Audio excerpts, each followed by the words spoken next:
Hello, in this video I want to show you how to change your wallpaper on Chuwi GemiBook Pro. And to do this, let's open our start and go to the settings. Inside we want to select we want to select personalization and then the background. Right here you'll be able to choose your image for the wallpaper from the recent images, or that means the preset images from Windows. You can also switch the type of your background from picture to solid color, slideshow or Windows Spotlight.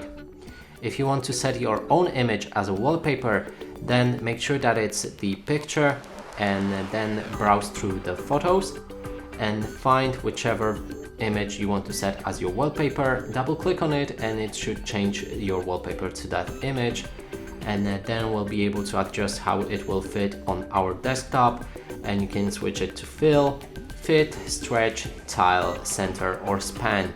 And that's it for this video. Hope you like it. Please consider subscribing to our channel, leave a like and a comment below.